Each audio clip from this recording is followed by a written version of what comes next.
MD विक्री पिस्तूल बाळगणारे लूटमार करणारे अटकेत उपनगर पोलिसांनी आवळल्या 6 जणांच्या मुसक्या। उपनगर पोलीस ठाण्याच्या गुन्हे शोध पथकाने कारवाई करत सराईत गुन्हेगारासह 6 संशयितांना ताब्यात घेतलं आहे। या कारवाईत 2 गावठी कट्टे, 10 ग्रॅम एमडी अंमली पदार्थ, रोख रक्कम, मोबाईल फोन आणि मोटारसायकल असा तब्बल 2 लाखांचा मुद्देमाल जप्त करण्यात आला आहे।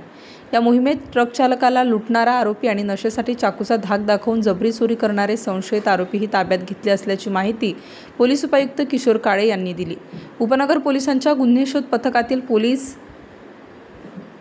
कर्मचारी सूरज गवडे यांना गुप्त माहिती मिळाल्यानंतर दुर्गा माता मंदिर जुना सायखेडा रोड परिसरात वरिष्ठ पोलीस निरीक्षक जयंत शिरसाट यांच्या मार्गदर्शनाखाली गुन्हे शोध पथकाचे पोलीस उपनिरीक्षक प्रभाकर सोनवणे, पोलीस हवालदार संदीप पवार, विनोद लखन, गौरव गवडी, प्रशांत देवरे, पंकज करपे यांनी सापळा रचला। पथकाने सौरभ दिगंबर महाले वय 27 वर्ष राहणार धात्रक फाटा नाशिक व कौस्तुभ धनंजय इखनकर वय 24 वर्ष राहणार दुर्गामाता मंदिराच्या पाठीमागे नाशिक रोड या 2 संशयितांना शिताफीने ताब्यात घेतले।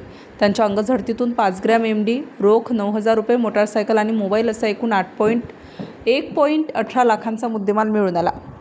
त्यांच्या चौकशीतून मुख्य पुरवठादार इशाद चौधरी या सराईत गुन्हेगारास ताब्यात घेण्यात आले। जय भवानी रोड परिसरात राहणाऱ्या या सराईत गुन्हेगाराकडून 5 ग्रॅम एमडी आणि 2 गावठी कट्टे असा 56,000चा मुद्देमाल हस्तगत करण्यात आलाय। त्याच्यावर तब्बल 5 गंभीर गुन्हे दाखल असल्याचे पोलिसांनी सांगितले। या कारवाईत उपनगर पोलिसांनी 10 ग्रॅम एमडी, मोबाईल, मोटारसायकल व 2 गावठी कट्टे असा एकूण 1,74,100 रुपयांचा मुद्देमाल जप्त करण्यात आला आहे।